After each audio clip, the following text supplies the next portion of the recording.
Les effets du changement climatique, caractérisés par une longue période de sécheresse qui a frappé la Zambie, grand fournisseur en maïs dans la province du Haut-Katanga, avec des effets néfastes sur la production agricole, n'ont pas épargné les agriculteurs dans cette province voisine de la Zambie. Les agriculteurs du Haut-Katanga, notamment ceux de la coopérative agricole et d'élevage Copagel, ont connu de mauvais résultats pour cause de faibles pluies, ce qui les met dans la crainte d'une éventuelle mauvaise récolte.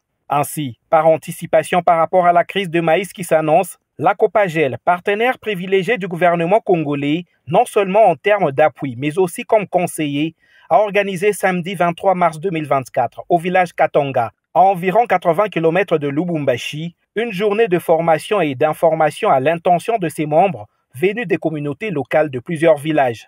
Une initiative de l'ambassadrice de la paix agricole en RDC, l'excellence Lydiane Nabaminyembo, présidente du conseil d'administration de la Copagel. À tout seigneur, tout honneur, le grand chef du groupement Katanga a été accueilli et salué avec des honneurs qu'il mérite. Il a rehaussé de sa présence cette grande journée de réflexion organisée dans son entité. Ces réflexions ont tourné autour du thème « Stratégie à prendre face à la pression du changement climatique sur la production agricole ». La Copagel a associé à cet effet le conseil d'administration du MOC, Mouvement ouvrier chrétien du Congo, comme organisation haute pour des actions politiques face à cette situation et représenté par le président du conseil d'administration Denis Kalonji, accompagné des cadres du mouvement dont Mme Chimbi et M. Guy Kolela. Ni maendeleo na maendeleo hakuna mtu atakuwa kutuletea maendeleo ni sisi wenyewe, na kwa vile nimpigia asante kabisa kwa sababu groupement Katanga tunaendelea. Adui mwingine tuko naye ni umaskini, na ile tunapigia asante kabisa chef wa groupement Katanga kwa masindikizo. Tunapigia vile vile asante waduku wote hapa wa cadre technique wa INERA, wa ITA, wa ATAC na chef de division provinciale wa agriculture kwa masindikizo wanaleta ku Copagel. Évidemment, kama tunasema ATAC ni programme ya gouvernement, donc c'est important tupikie aksanti kabisa wa autorité wetu wanatusindikiza juu ya kilimo yende mbele.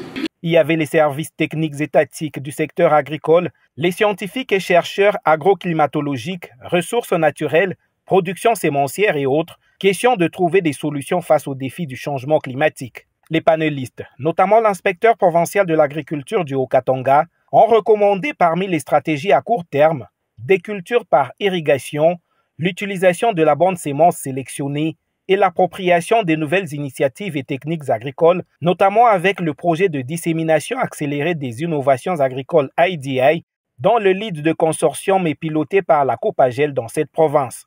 Ce même jour, après la théorie dans la salle, tous les panélistes et participants se sont rendus au champ pour la pratique avec le lancement de la campagne B de la saison agricole 2023-2024. Il s'agit en effet d'une culture par irrigation qui va concerner 5000 ménages visés, avec 1/4 d'hectare par ménage. C'est l'inspecteur provincial de l'agriculture, représentant le ministre provincial de l'agriculture dans la province du Haut-Katanga, qui a lancé la dite campagne. Nous vous encourageons et nous sommes derrière vous pour vous accompagner dans cette lutte contre la sécurité alimentaire, pour la souveraineté alimentaire dans notre pays. Pour appuyer cette campagne et permettre aux techniciens de la Copagel d'aller vulgariser et conscientiser les membres frappés par cette catastrophe naturelle, sous sa casquette du patron de l'entreprise Night Pisold, l'honorable Denis Kalonji a offert 2 motos à cette organisation à la grande satisfaction des bénéficiaires.